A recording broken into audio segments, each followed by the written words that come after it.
Our population is growing, our resources shrinking. On average, 250 babies are born every minute.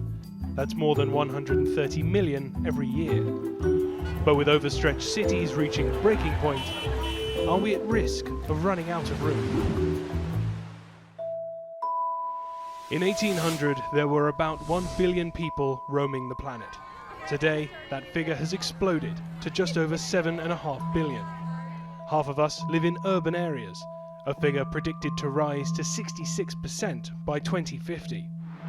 It's expected there will be 2 billion cars on our roads by 2040, and we'll be clocking 20 trillion air travel kilometers in the same period. But cities such as Delhi are choking on fumes. In November of last year, air pollution surged way above hazardous on the Air Quality Index, caused in part by diesel exhaust in the city. In Shanghai, traffic congestion has become so bad, officials are aiming to limit the city's population to 25 million people by 2035. A figure some academics say has already been surpassed. Untamed urbanization by humans is also taking its toll on the natural world. Experts warn that we have destroyed 10% of the world's wilderness in 25 years, crowding some species towards complete extinction. The global average fertility rate is just 2.5 children per woman, but in some parts of the world that figure is much higher.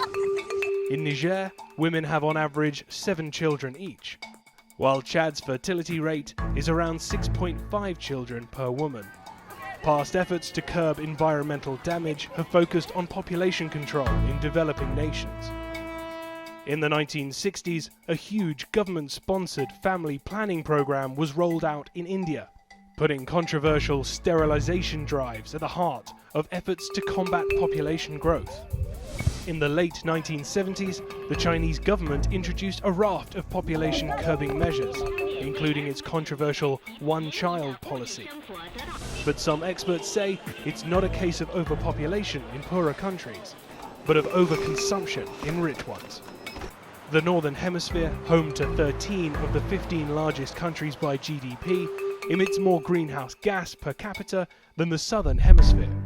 Fertility rates in sub-Saharan Africa may be higher, but a person in Niger emits a fraction of the amount of carbon as a person in the United States or the United Kingdom.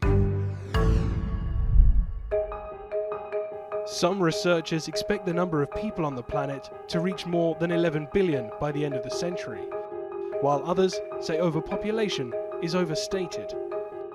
Is it a question of controlling our growing population? Or is it about how we continue to treat our planet?